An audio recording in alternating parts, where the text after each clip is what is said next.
Hi, Javier. Hi, Alexei. How you doing? I'm good. So tell us a few words about yourself and about the tool you want to show us. Yeah, so I'm Javier Ramirez. I'm a developer advocate at QuestDB. And at QuestDB, we are building an open source database for working with time series.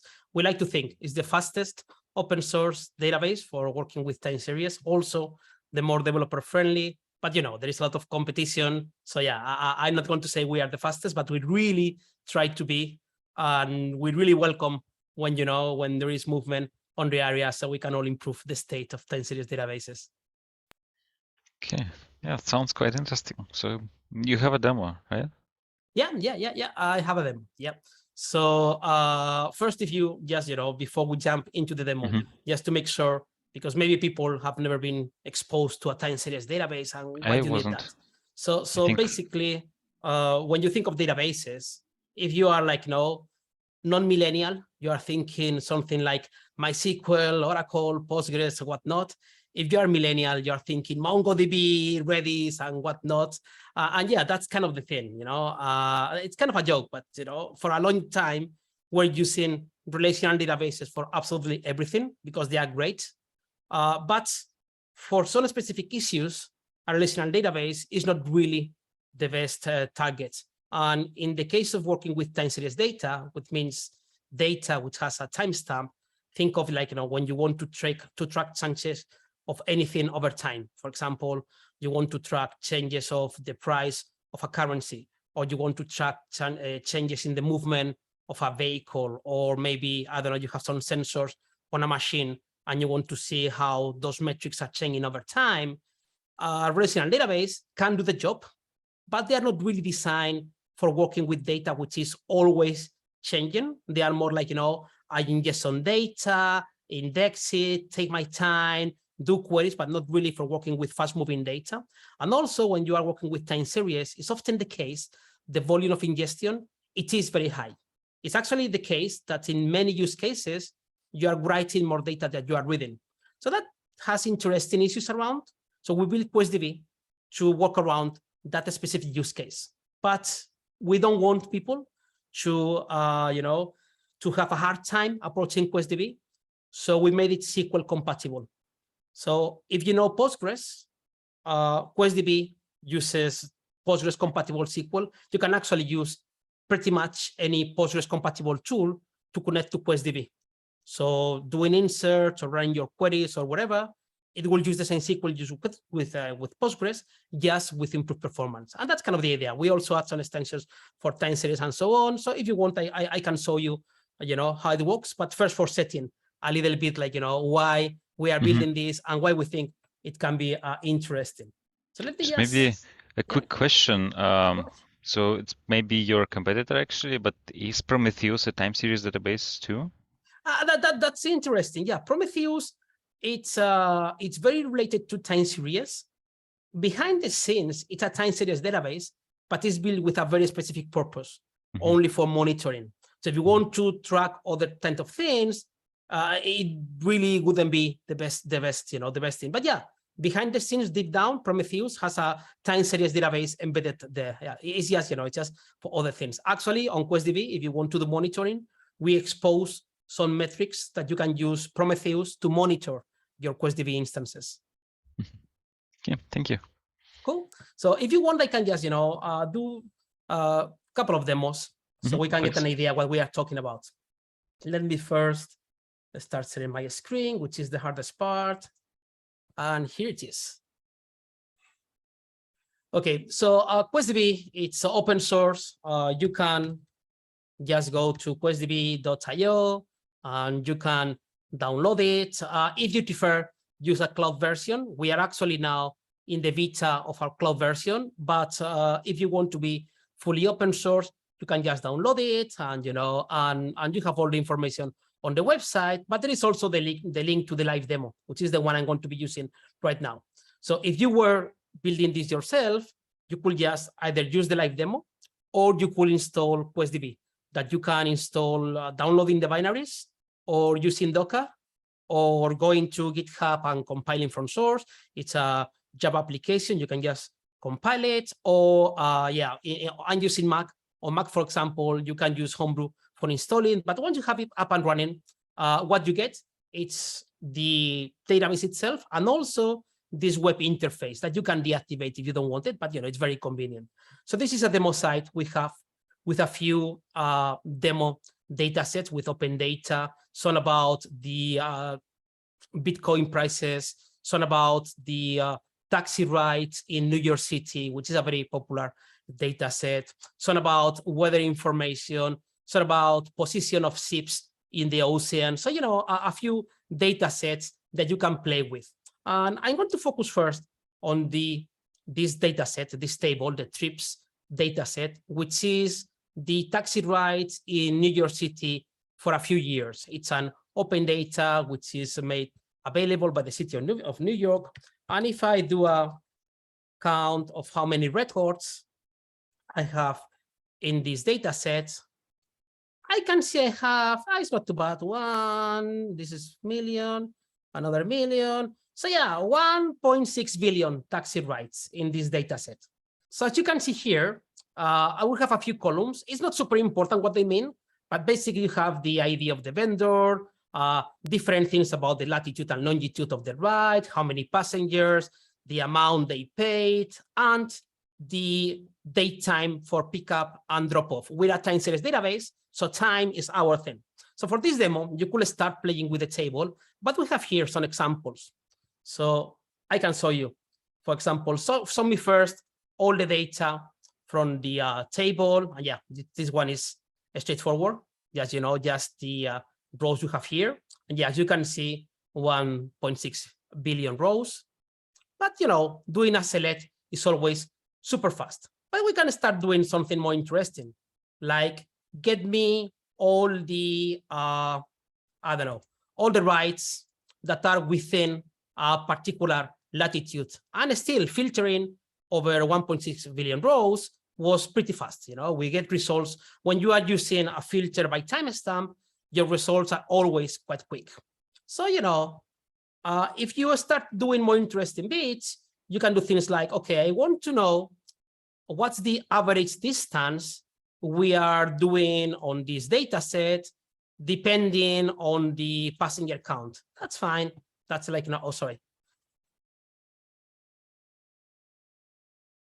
I got an error because I have multiple queries here now, and I didn't select the one I wanted, so I tried to execute everything. But yeah, as you can see here, grouping by passenger count, this is the average distance you get. And again, we are filtering 1.6 billion rows, and this machine, this demo runs just in a machine on AWS. It's not a large machine. So, this is kind of the performance you can expect while working with, with QuestDB. But the beauty starts when we start actually applying semantics for working with time. For example, if you want to know how many trips happen in a particular day, you can just do this. We have the in semantics, in which I could say something like, oh, I want to know how many trips happen on, I don't know, the 2nd of June, 2018, for example. And here I have all the rows. Or just in the whole of June, I just dropped the day part. Or just in the whole year. And as you can see, with a very simple syntax, with a very simple syntax now, I'm checking how many, all the trips, like, 110 million in 1 year, or in one particular month, or, sorry, I cannot type, but that's okay, or in whatever. So these are kind of the small things we are adding also to the SQL dialect of Postgres. We are just adding, more semantics for working with time series, making things more interesting. But another thing I really like is you can actually do things like, let me just make this a little more readable. So I can do things like, I want to know how many writes I have from the 1st of June of 2018 and 7 days afterwards. And I want to sample this. First, I'm going to start over 1 day. So what I'm doing here, I'm just taking all the records that happen between the 1 and the 8th of June 2018, and I'm telling you sample by 1 day. So for the 1, 2, 3, 4, 5, 6, 7, and 8, and how many trips we had in that particular interval. Or I can say, I want to sample by every 12 hours, for example. Yeah, we will get the same thing. So every 12 hours, how many trips we are getting. So those are kind of the things. When you're working with time series, we try to do this with a relational database. I'm not saying you cannot do it. I'm saying your query will be much more complex, probably not much more efficient. That's kind of the idea. So these are some of the things. And the last bit I want to show you, because I want to move on to other things, is that we also have here another data set, the weather data set, which has some weather information, US data, blah, blah, blah. And I can show you a little bit about this data set from weather. And yeah, this is like kind of the information you're going to get. And I'm going to do something interesting. It would be cool if I could join my taxi rides dataset with the weather dataset. So I'm going to say, tell me how many tweets I have, in which the timestamp is 2018 and June 1st, for example, which is one of the dates I was showing you before on the other dataset. And from weather, oh yeah, sorry, where timestamp in. I cannot do SQL anymore. Sorry about that.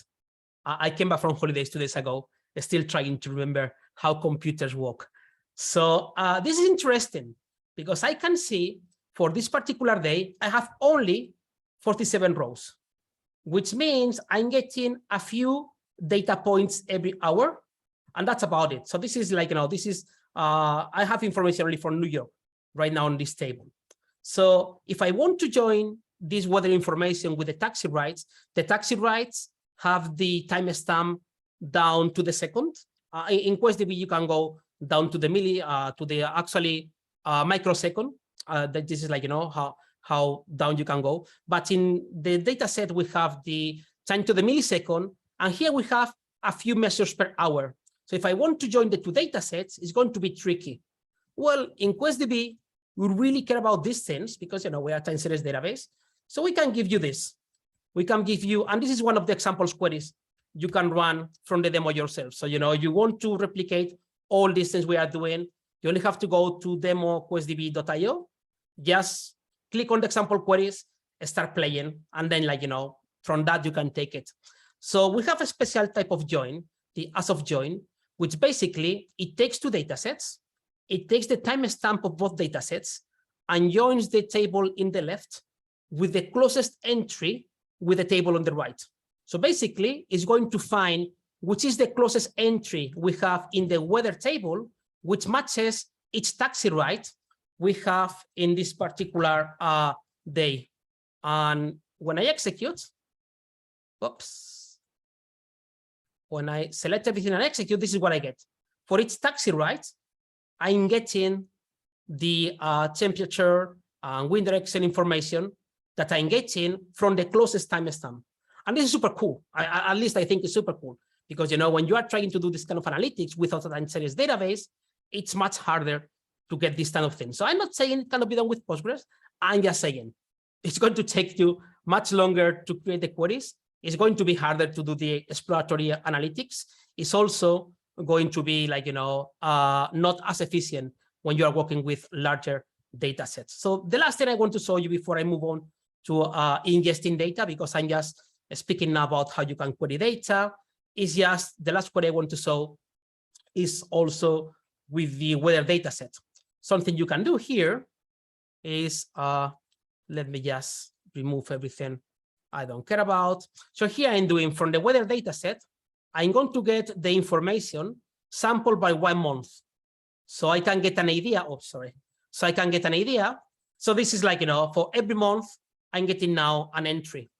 And I can see here that, no surprises. This is, by the way, in Fahrenheit. So if you're from Europe like me, just, the lower the number, it's colder, and the higher the number is hotter. And 100 means like 40 degrees, something like that. So that's all you need to know. But basically here you see that January seems to be the colder month, the coldest month in the year, or one of the coldest January, here, February also quite cold. Then you get to July and August, and it's getting hotter. And then again, it's getting colder. So, you can use this sample byte to explore seasonality. But we also have embedded on QuestDB, on the web console that you get, you have a very basic chart that you can use here. So you can create bar or line or area charts, and you can use any of the columns you have in your queries. So you can, I'm going to go only with the maximum and average, for example. So you can see this more visually, and explore in a nicer way.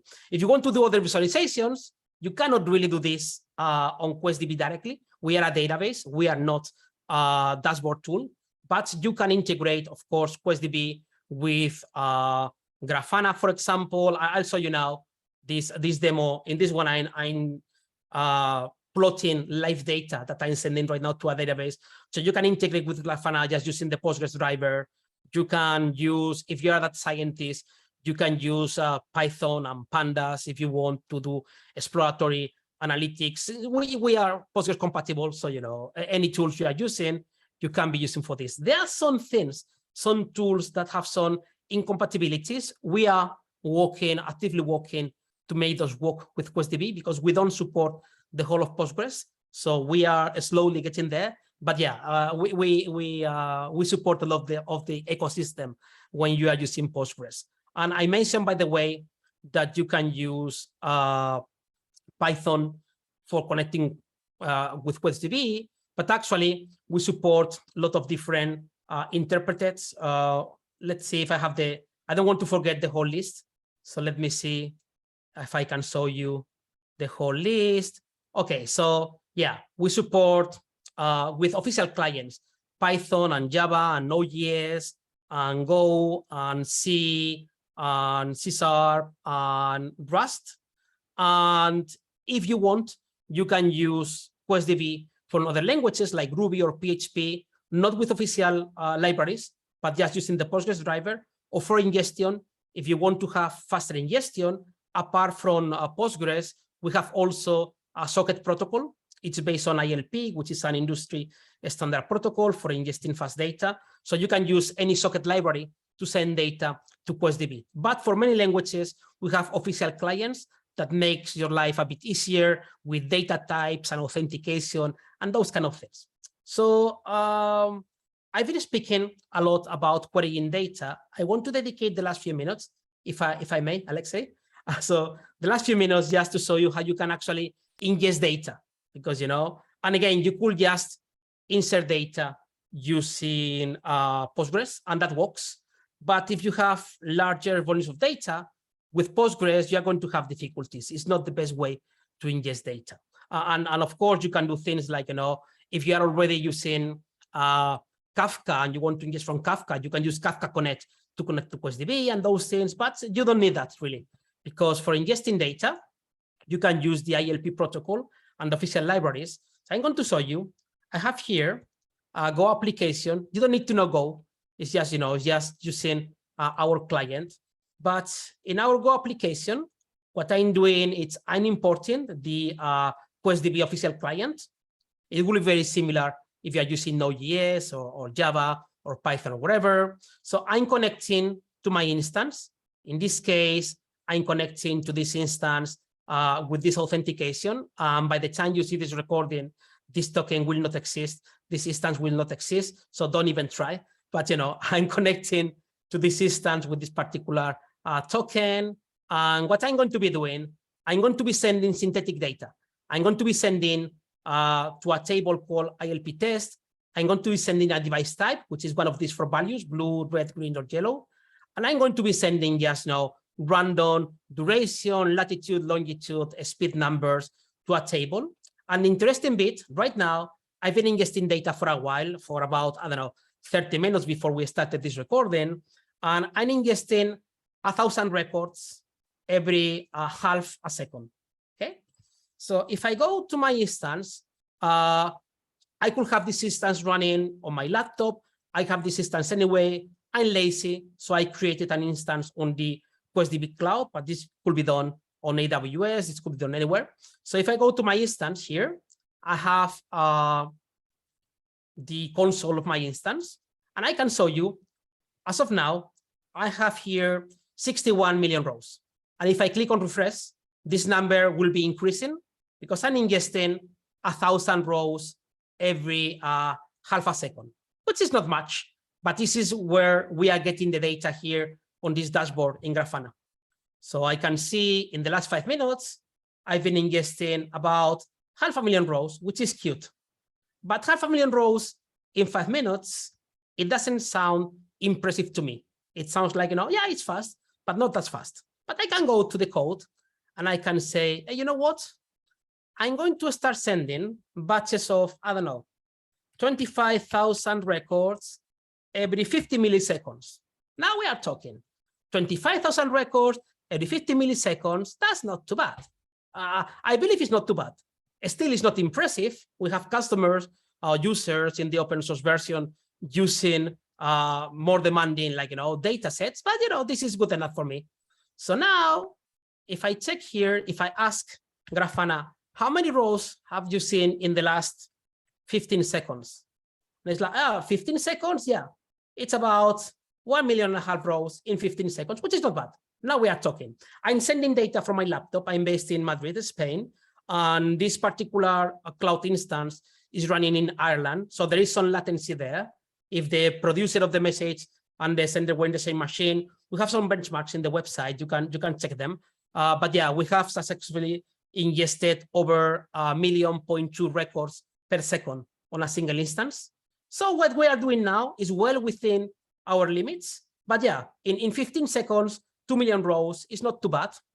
And yeah, so I can just, count how many rows I have. And now every time I refresh, this number is getting more interesting.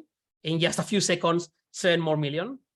And of course, I can do just, while I'm ingesting data, I can still run queries, like give me the average and the count and whatever for today.